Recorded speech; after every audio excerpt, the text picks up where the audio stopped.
Reputation was of the highest importance.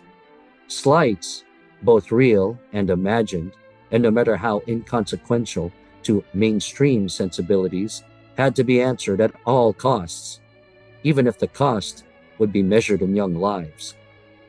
The beating and stabbing murder of a 15-year-old boy by the name of Michael Farmer, partially handicapped from childhood polio, was one such example.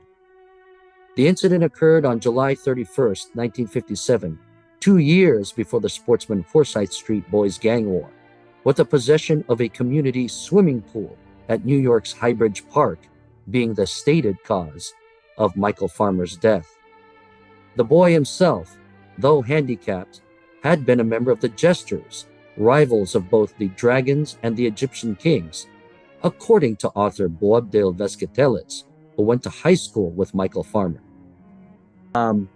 Was Michael Farmer a member of the Jesters as far as... Yes, he was. He chased me.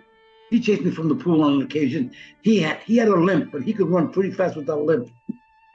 Yeah, I avoided. I went with a couple of guys, and we didn't look like we were a gang, so we lucked out myself that we never were stopped by the Jesters going into the pool or coming out. But we were very, again, careful not to walk in groups. One or two of us would run by, and we were just lucky that we avoided being stopped. One occasion, the Michael Farmer with a couple of guys said, "Hey, what are you guys doing here?"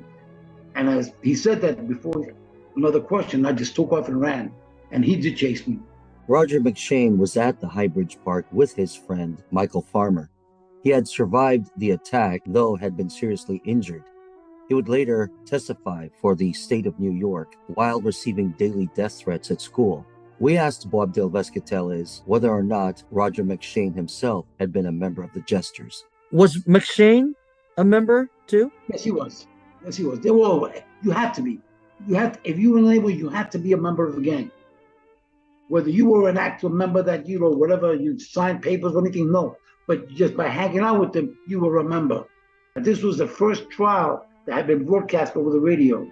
And this kid De Leon was quoted as saying that he wanted to feel like what it was like to stab somebody. When De Leon, they called him Jello. And he stated, "I wanted to feel what it was like to stick a knife into somebody." And he did it for the thrill of it.